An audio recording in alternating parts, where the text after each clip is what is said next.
Chick and the Field Mouse. Chick stood there, staring at the field mouse. The field mouse stared back at Chick with his large, dark eyes. He was smaller, but ounce for ounce, he was plumper and rounder than Chick. The roly-poly mouse squatted down on his rear haunches, looking like a brown ball of fur with a head and two dish-like ears on top of his head. Occasionally, one of those ears would twitch and turn or rotate.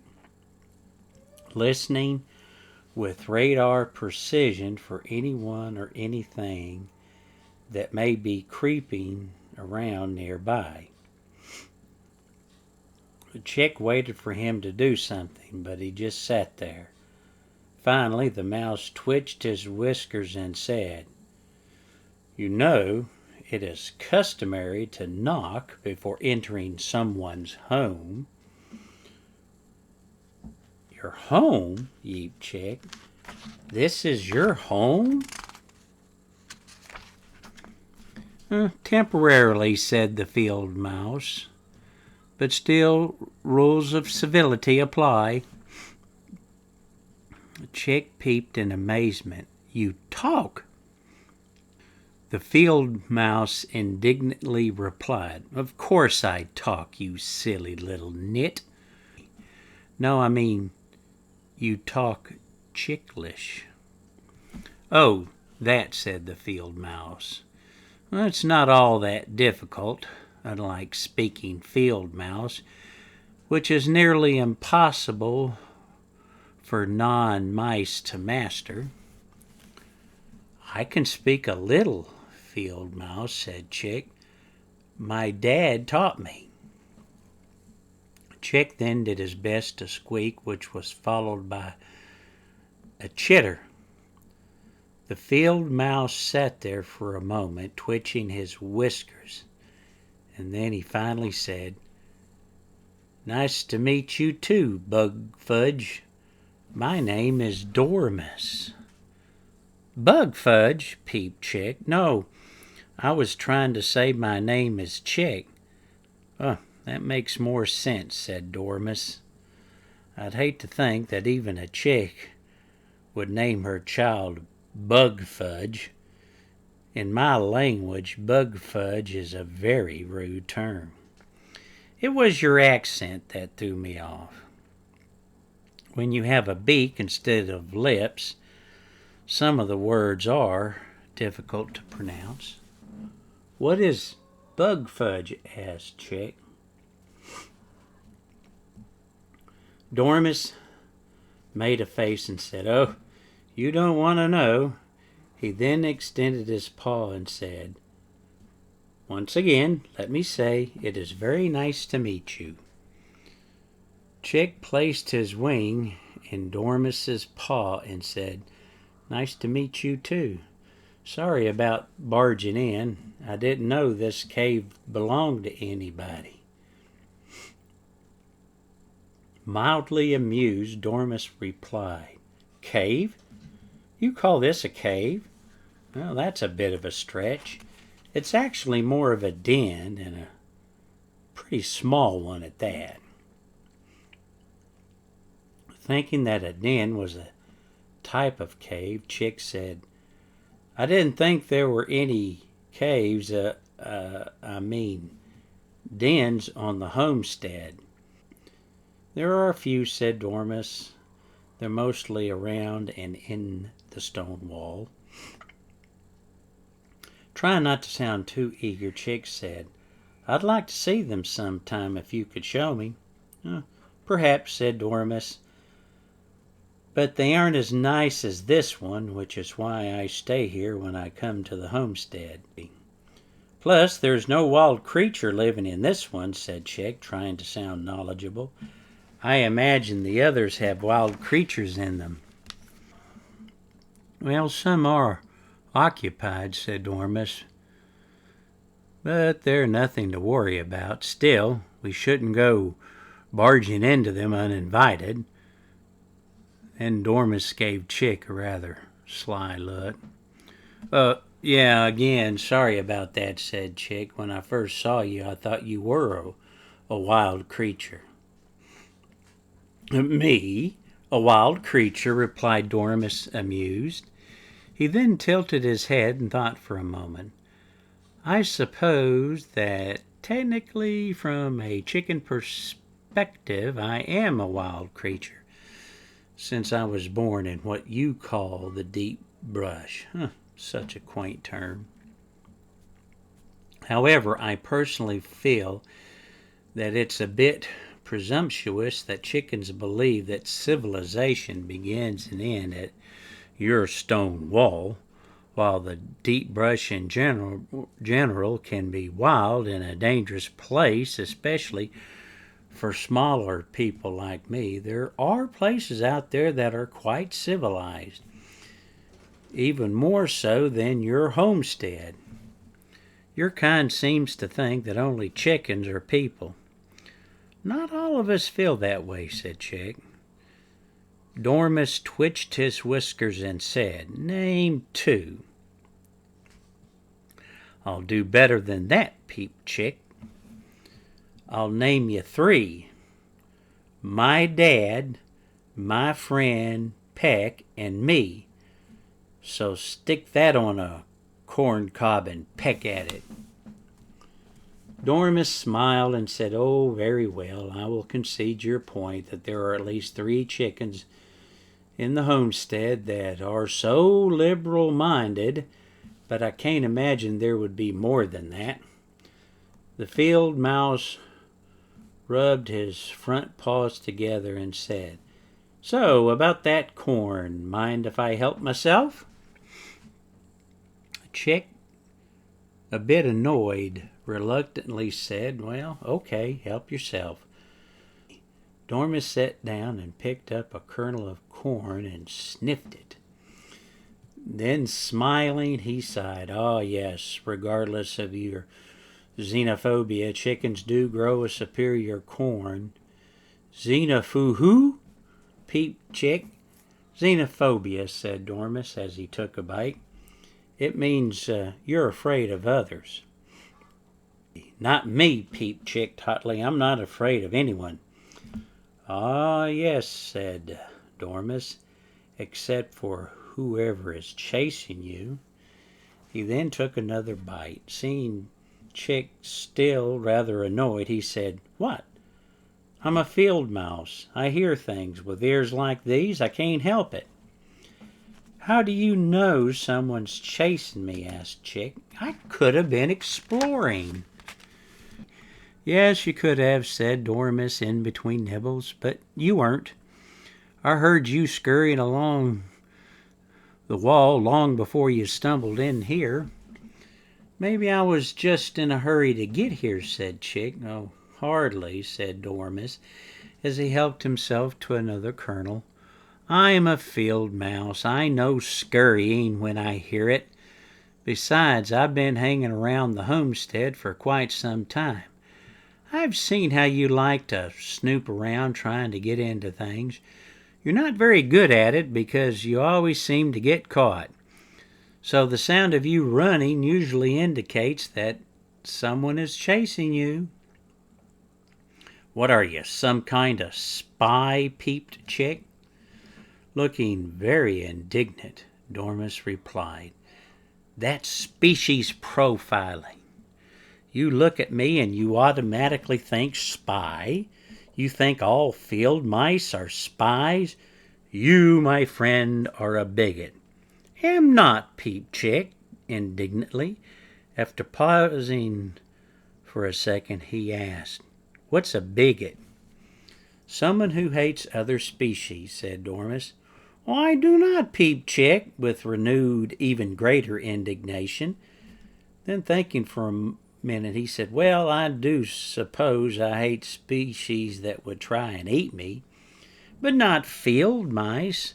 I only asked if you were a spy because you said you've been going around here and you said that you've seen me and I've not seen you, and I don't know about field mice, but that sounds a bit sneaky to me, and spies are always sneaky." Your point is well taken," said Dormouse, "but I only sneak around because one of your chickens might try to eat me." "Now who is species profiling?" asked Chick. "Chickens don't eat mice. You're a pigot." "That's bigot," said Dormouse, "and no, I am not." "Are too," insisted Chick. "There are a lot of chickens like me who are cornetarians wouldn't eat you." "What the heck is a cornetarian?" Chick explains. A cornetarian is someone who doesn't believe in eating anything that has a face, which would include field mice.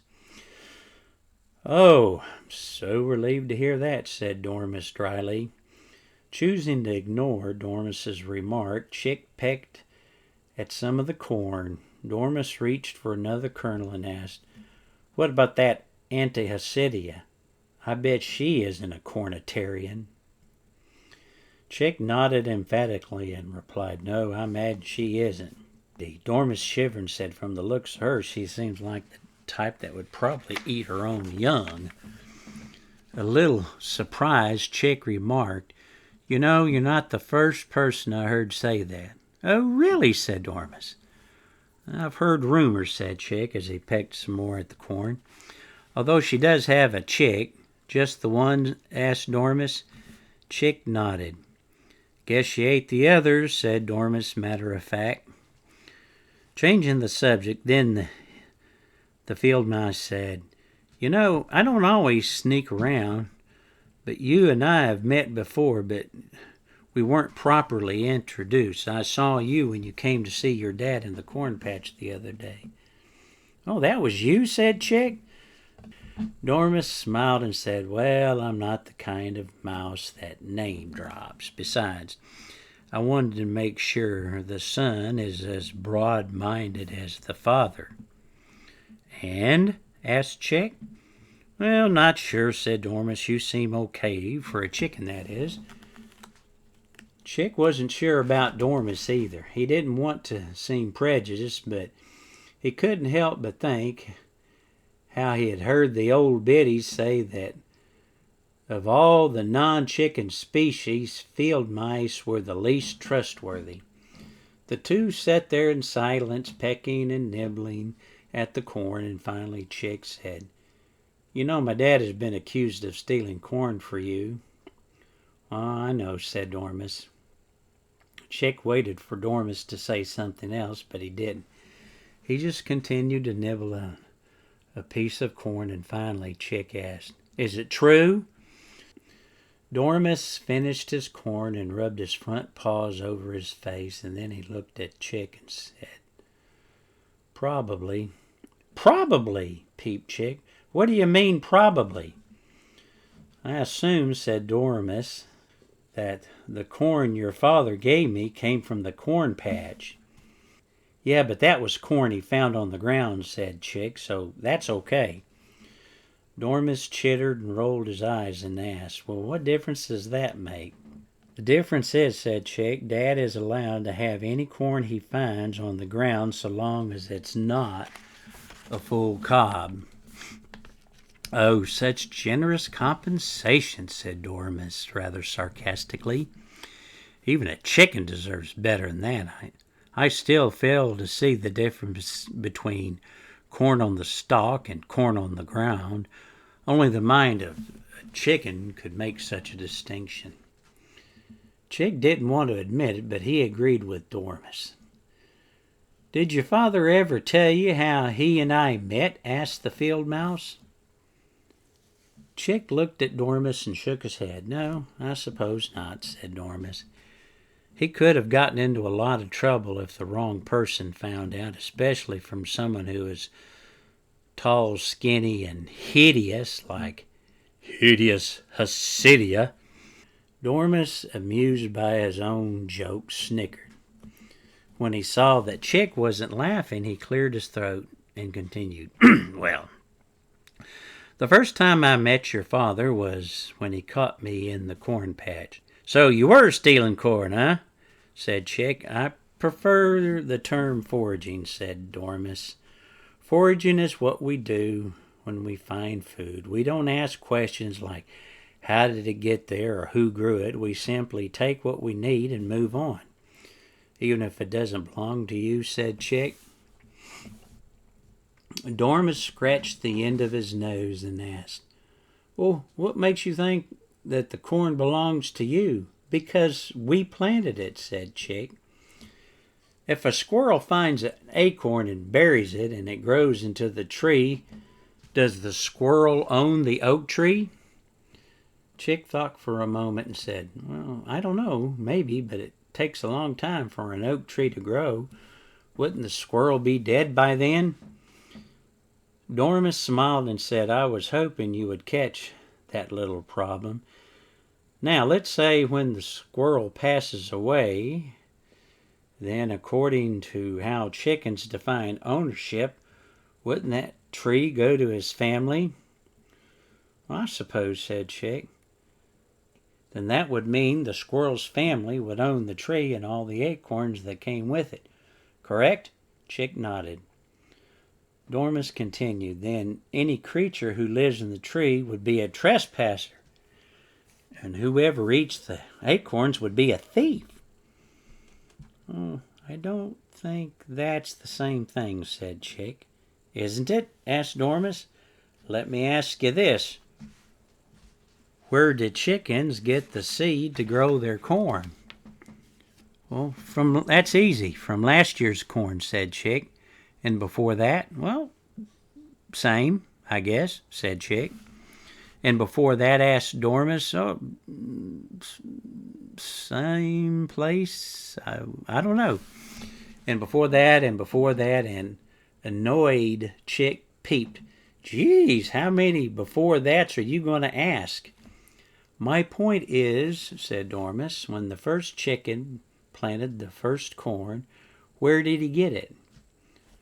Frustrated, Chick peeped. Well, I don't know. It's always been here. But the fact of the matter, it hasn't, said Dormus. It had to come from somewhere. So when the first Homestead chicken planted the first corn, where do you think she got it? Chick thought for a moment and then said, well, I suppose she may have found it. Oh, said Dormus. Well, let's just say she found it, but that still doesn't answer the question as to whose corn it was. For all we know, she could have stolen it. Or someone gave it to her, said Chick. Maybe, said Dormus, but that person would have stolen it from someone else. Or she found it, insisted Chick. Besides, what does it matter? Fine, stole, who cares? The corn belongs to us chickens now. Dormus smiled and said, so you're saying it doesn't matter where the corn came from? And Chick peeped. Yes. Because it's finders keepers, said Dormus. Yes. Still smiling, Dormus said, so you're saying it's that finders keepers is allowed for chickens, but not for field mice? Chick flapped his wings in frustration and peeped. Yes, no, I don't know. I tell you what I know, said Dormus rather smoothly. Sounds like a double standard to me. What's okay for chickens isn't okay for field mice. You're twisting my words, said Chick. Oh, I'm sorry, replied Dormus, whose tone indicated he was anything but sorry. But when you're as far down the food chain as I am, you have to use what you got. I've been known to talk my way out of some pretty tight spots. When Dormus said that, Chick got an idea. You're really good at arguing, he said.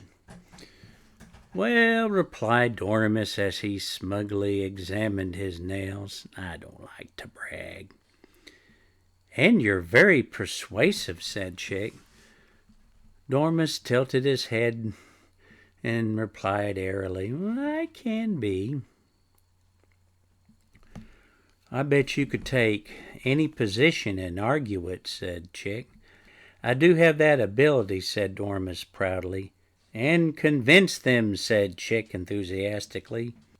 Dormus replied with faux modesty and said, Oh, please stop, you're embarrassing me. No, really, I believe you could convince anyone of anything. It's a gift, said Dormus. I bet you could sell quills to a porcupine, said Chick. More than likely, said Dormus. I bet you could get a turtle to pay rent on his own shell, said Chick. Piece of corn, said Dormus with a snap of his fingers. You could convince a carnivore to eat vegetables, said Chick earnestly. Without breaking a sweat, boasted the field mouse. Stoking Dormus's ego to the boiling point, Chick announced, You could convince anyone of anything. Getting caught up in Chick's accolades, Dormus squeaked, Bring it on! Then Chick peeped enthusiastically. You can even convince the Council of Aunties that my dad is innocent. The field mouse roared, Yes, I can. Chick cheered, And you will tell them so tomorrow.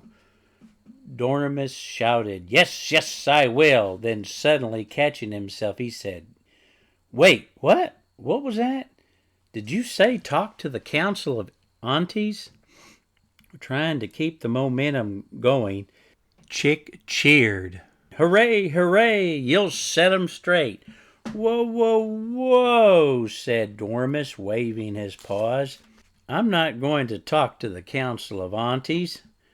Chick desperately tried to reinflate Dormus's deflated enthusiasm and insisted, Sure you can, no problem. I know you can. You have to convince them my dad is innocent.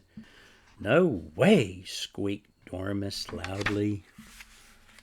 You have to, peeped Chick. They think my dad was stealing corn for you. You have to tell them that he wasn't so everything will be okay. But I don't know that for certain, said Dormus. All I know is he gave me corn. I didn't ask where it came from. Well, the aunties don't know that, said Chick. I suppose you have a point there, said Dormus. But I can't talk to that bunch of hens. Why not? You said you would. No, I didn't, said Dormus. Yes, you did. No, I didn't, said Dormus again, adamantly. Yes, you did, insisted Chick, even more adamantly. No, said Dormus. You were the one who said it, not me. Well, I may have said it, but you agreed, said Chick. Only because you tricked me, said Dormus defensively. Me, replied Chick innocently. How could a silly little chick like me ever trick a wilderness-wise field mouse like you? You're way smarter than me. Dormus thoughtfully rubbed the end of his nose and said, Well, I can't argue with that. Mind you, I could if I wanted to, but I don't, so I won't. So then you'll help? Asked Chick earnestly. It's not that I don't want to, said Dormus. It's just if I do, what's to stop one of those crazy hens from eating me? Chick realized that Dormus had a good point. He wished that Peck were here because he could probably cite some rule or something that could keep the chickens from eating Dormus. Then Chick said, If you come as an advocate for my family, I'm pretty sure it's against the rules for them to eat you. Dormus exclaimed, Pretty sure? You want me to bank my life on pretty sure? No, thank you. I need absolute assurance that no one is going to eat me before I advocate for anyone. Okay, I promise no one is going to eat you, said Chick, which he hoped was true. I know that most of the aunties are cornetarians, something else that Chick hoped was also true. And what about the ones who aren't? Said Dormus. Oh, you let me worry about them. You just worry about convincing the aunties my dad is innocent. That's easy for you to say, said Dormus. You're not the one who may wind up on the menu. I told you I'll take care of it, peeped Chick. Besides, you owe my dad. Not only did he let you go, but I bet he gave you some corn. Dormus twitched his whiskers and grunted. Well, yeah, he did. Chick pressed harder. So you owe him. And if it had been anyone else who caught you would have. Dormus cut Chick off by declaring, I'd have been killed. Yes, I know that. You don't think I know that? Chick stood there dumbfounded and said, well, I was going to just say got beaten up. Dormus looked up and said, it used to be that way. When a rooster caught one of us, we'd get roughed up a bit and then be on our way. We didn't care. It was all just part of the game. Sometimes we'd let the roosters see us just so they could chase us. But it all came to an end when hideous Hasidia took over. That was when things got serious, deadly serious. She ordered all field mice to be killed on sight. Chick saw that if Dormus came before the council of aunties and wasn't eaten at the very least, Auntie Hasidia would kill him. Dormus, I'm sorry, said Chick. I didn't know. You don't have to talk to the council of aunties if you don't want to. Just forget about it. I'll just have to figure something else out. I overheard Dad talking to Mom about it, and he seemed pretty sure that he could convince the council of aunties that he is innocent. Dormus pensively rubbed his paws and said, that sounds like Walter. He thinks everyone is as reasonable as he is. Yes, said Chick, it's kind of a fault he has. Dormus rubbed the end of his nose and said, even though I never asked Walter where he got the corn he gave me, it was obvious where he got it. I knew he had to forage for it because there was always so little of it. He always kept a few kernels back for you and your mother. What he couldn't give in corn, he more than made up for in grass seed. Your father is a gifted forager, even better than a lot of field mice I know. Was he even better than you? Asked Chick. Dormus tilted his head and said, possibly, but my immodesty prohibits me from admitting it. Nonetheless, it was uncanny, the variety and the amount of wild seed he found. Walter was very generous and shared, not just with the field mice, but with other people as well. As a result, your father has made many friends in the deep brush. I suppose that'll come in handy if he winds up getting exiled from the homestead, said Chick sadly. Do I detect a note of concern? Asked Dormus. Chick reluctantly admitted, well, maybe a little. Don't get me wrong, I'm glad Dad helped you and the other mice out. Not just mice, said Dormus. There were others. And others, said Chick, wondering who those others were. I just don't want him to get exiled no matter how many friends he has in the deep brush. Mom needs him to stay here, and I need him to stay here. And so do we, said Dormus. Your father has done a lot to improve the relationships, not just with the field mice, but the others as well. He's a natural diplomat, which is why we need to save him. We? Said Chick.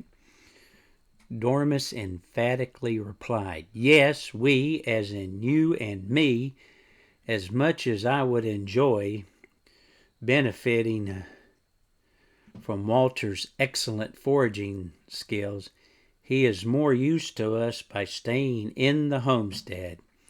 Does that mean you're going to help? Asked Chick. "That's exactly what it means," said Dormouse.